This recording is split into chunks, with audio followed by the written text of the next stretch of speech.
Nosso estudo de hoje está no Evangelho de Lucas, capítulo 10, versículo 28. E disse-lhe: respondeste bem, faze isso e viverás. Emmanuel vai comentar na lição 157 do livro Caminho, Verdade e Vida: faze isso e viverás.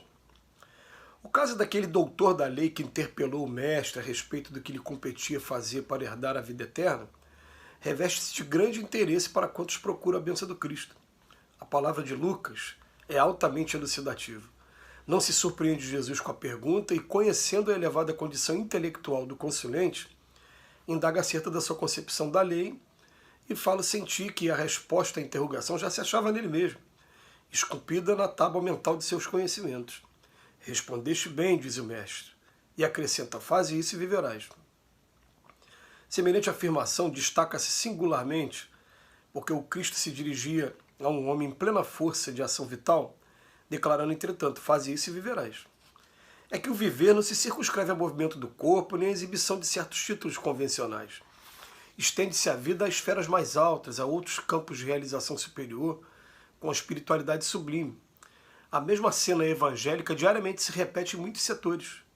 Grande número de aprendizes plenamente integrados no conhecimento do dever que lhes compete tocam a pedir orientação dos mensageiros divinos quanto à melhor maneira de agir na Terra. A resposta, porém, está neles mesmos e seus corações, que temem a responsabilidade, a decisão e o serviço áspero. Se já foste banhado pela claridade da fé viva, se fosse beneficiado pelos princípios da salvação, executa o que aprendeste do nosso Divino Mestre. Faze isso e viverás. É interessante como o Evangelho de Jesus já está aqui na Terra há pouco mais de aproximadamente 2000 anos, e a grande maioria de nós, a gente traz sim já de alguma maneira os princípios do Evangelho dentro da gente, mas a gente fica sedento por novas interpretações, por adaptações dessas lições do Evangelho às nossas lides diárias, às nossas necessidades. De maneira que eu me lembro com muito carinho que Divaldo Pereira Franco conta que uma vez ele estava dentro do seu quarto e recebeu a visita do espírito Joana de Ângeles. E a Joana de Ângeles falou assim: vamos escrever um livro cuja temática vai ser o amor. E o Divaldo falou: mas de novo? O Divaldo já tinha escrito naquela época mais de 100 livros falando de amor. E disse que quando ele falou de novo, a Joana de Ângeles olhou para ele, né, com uma seriedade, e falou: nós nem começamos ainda. Mas nem começamos, porque são livros que estão trazendo maneiras diferentes de interpretar a mesma coisa. Quando você vai estudar a obra de Chico Xavier, olha o outro lado da moeda agora. Vocês vão encontrar um espírito chamado André Luiz, que diz ter sido o pseudônimo de um médico sanitarista aqui do Rio de Janeiro. Não falou pra gente quem era esse médico. Esse espírito André Luiz escreveu 26 livros através de Chico Xavier. E nesse trabalho dele, principalmente como repórter do mundo invisível, né, do mundo espiritual, como algumas pessoas disseram aí, colocaram esse título para ele, tem uma característica bastante interessante nos livros dele. É que ele está relatando um determinado grupo de trabalhadores que não estão assim em região de sofrimento, estão trabalhando para Jesus e que de repente vão receber uma visita de alguém mais evoluído que eles, de alguém de outro plano. Aí a gente cria aquela formalidade que normalmente nós aqui na Terra a gente tem essa formalidade mesmo. O que será que essa pessoa vai falar? E aí você pega aquele capítulo quando você está lendo, parece que você mentaliza aqui na sua frente, imaginando a cena, né? Você está parando, chega aquela pessoa toda iluminada, vamos ver o que ele vai falar. É feita uma pergunta para ele, antes de responder qualquer coisa, ele se retira, e quando ele volta, ele traz o versículo bíblico. Ele fala: está lá no capítulo tal, versículo tal, do Evangelho de Mateus, da Epístola de Paulo, do Atos dos Apóstolos. A resposta está ali. E as pessoas ficam assim, esperavam uma resposta, né? Não, ele traz o mais básico, o mais simples, porque na verdade, aquela ali é a lei. Só cabe a gente agora aprender a praticar. Só que vai chegando a um ponto também, por que a gente vai tendo essa necessidade de pegar novas interpretações aqui entre a gente? Eles mesmo, né, como eu estou falando lá, esses espíritos superiores, eles já têm a lei gravada dentro deles. Tudo bem. Esse caso aqui também, Jesus fala que ele já tem também esse, que foi fazer a pergunta aqui, né, pela condição intelectual dele, já tem a lei gravada nele. Mas por que que ainda não pratica? O que está acontecendo?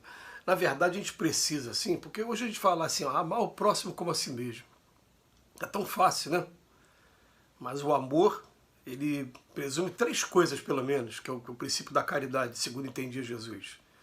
É benevolência para com todo mundo, não ter discriminação com ninguém, todo mundo. É perdão das ofensas e também indulgência com as imperfeições das pessoas. A gente começa a chegar perto do sentido da palavra amar todos como a si mesmo. E o Evangelho, ele está repleto de alguns conhecimentos, né?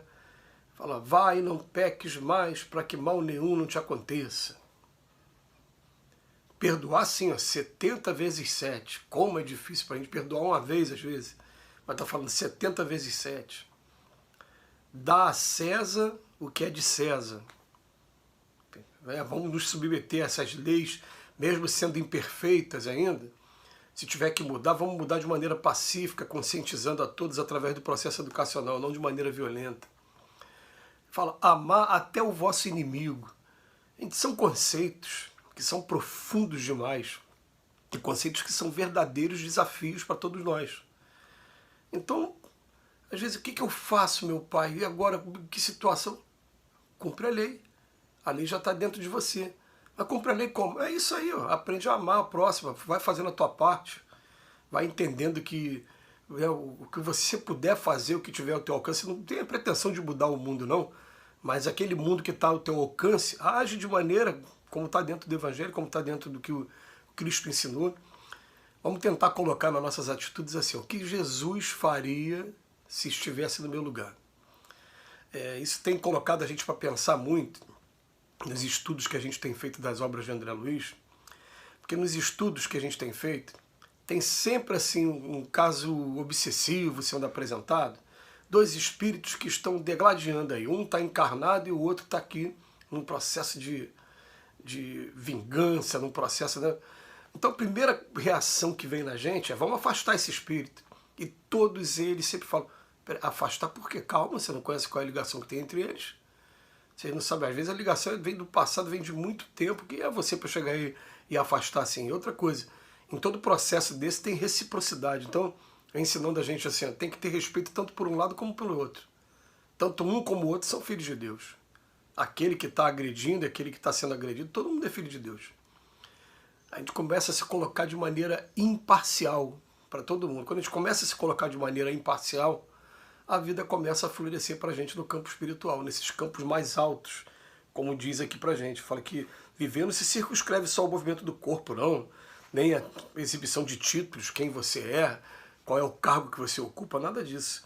Mas ele vem falar para a gente, estende-se a vida a campos mais altos, esferas mais altas, outros campos de realização superior. É isso, a gente começa a se colocar na posição, né? Vem cá, aquela pessoa está muito agressiva, mas o que levou aquela pessoa a ser agressiva desse jeito? E como é que eu faço para ajudar, para tentar proporcionar um meio de recuperação para essa pessoa?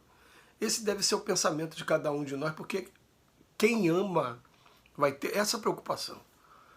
Educar dá trabalho, por isso que para educar de verdade tem que aprender a amar. Não tem jeito. Agora, a gente sabe, esses princípios do Cristo, eles estão já assim cristalizados aqui na nossa consciência, estão. E é por isso que a gente sofre tanto quando chega depois do outro lado da vida, quando desencarna, e fica, poxa, eu já tinha esse conhecimento comigo e não pratiquei, e por não ter praticado eu não evoluí. Aí a consciência dói, vem remorso, vem arrependimento, e vem esses pedidos aí desesperados para ter novas oportunidades, para poder estar aproveitando melhor as oportunidades. Mas o segredo está aqui, ó, desde o início. Faze isso e viverás. A lei está aqui dentro da gente. Todo mundo sabe como é que é a lei, mais ou menos. São poucas as pessoas que começam a estudar e não conhecem as bem-aventuranças. Bem-aventurados que têm sede de justiça, bem-aventurados os que são misericordiosos, os humildes, os pobres de espírito. É só praticar. Que Jesus nos abençoe hoje e sempre.